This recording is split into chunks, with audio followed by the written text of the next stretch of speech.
We're going to Guatemala. We're going to Guatemala. Oh, baby. We are at the La Mesilla border crossing right now between Chiapas and Guatemala, crossing from Mexico to Guatemala.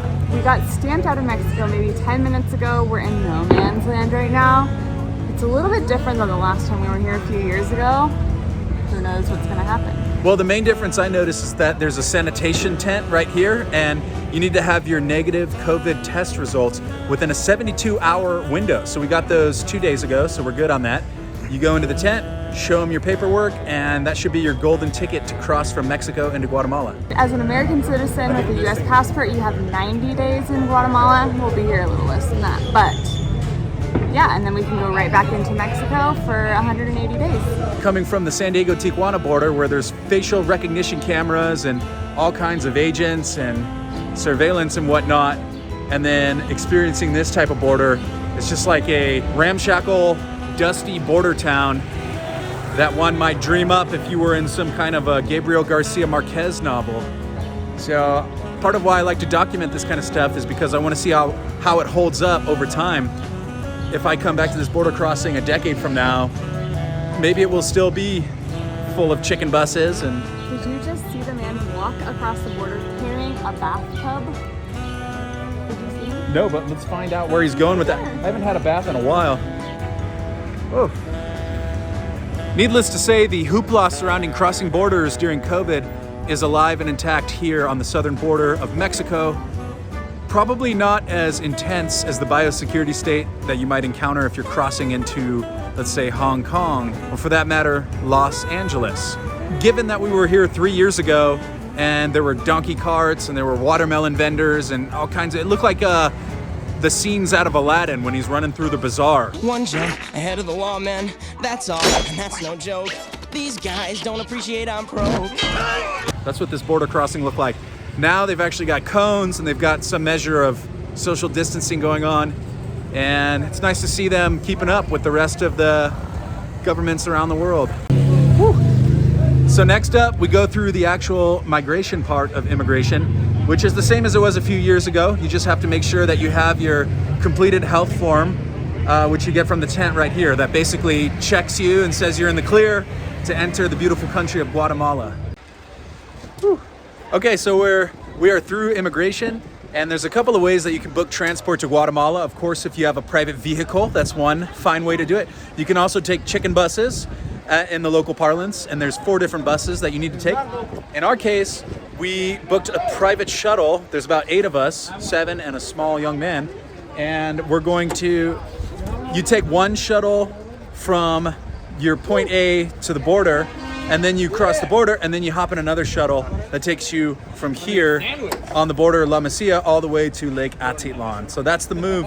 For a private shuttle is about 7,500 pesos. So if you have a crew with you, it actually proves to be cheaper than booking through a tour agency, where it would just be you or your group of friends with another group of strangers. So this is clearly the move. We're having a grand old time in the caravan, eating sandwiches, listening to music, playing games. Time to go to Lake Atitlan. 11 hours door to door. Here we are in Lake Atitlan.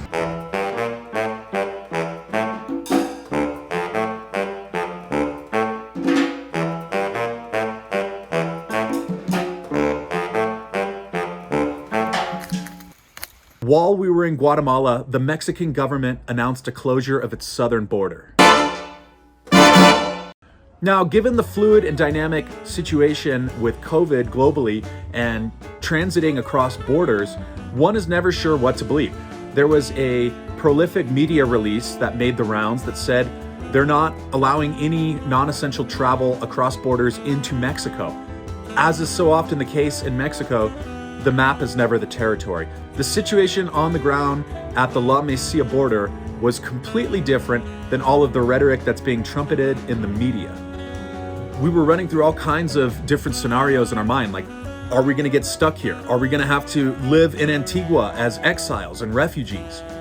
I was prepared to do that. However, Antigua is far more expensive than this beautiful hometown that we're basing ourselves out of here in southern Mexico. So it bears mentioning that one need not pay an exit tax for leaving Mexico to enter Guatemala, and you need not pay an entry fee for Guatemala. It's completely free to cross the border. However, on the way back, you do have to pay a 594 peso entry tax to Mexico, and that's for your FMM card. So regardless of whether you cross overland or you arrive by air, you need to pay this tax. When you buy your plane ticket into Mexico, it's included in the fee of the ticket, so you don't necessarily overtly pay the 594 pesos.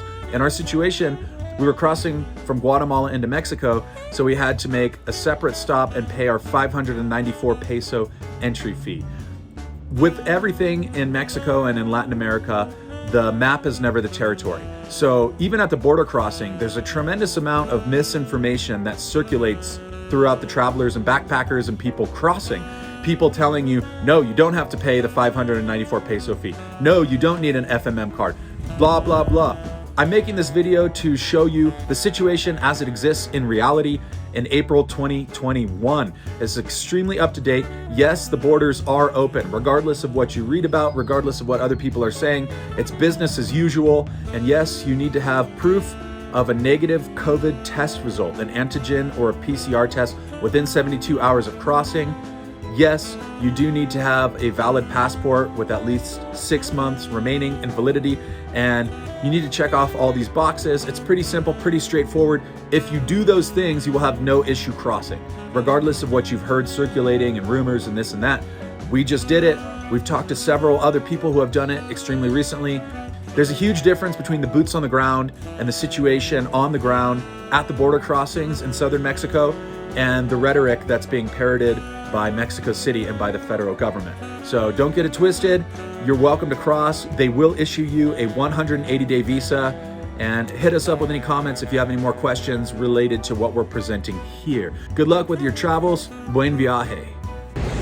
And thus concludes our transit of the Mexico-Guatemala international border and back. Easy Japanesey, don't believe everything you read in the news. Let's go.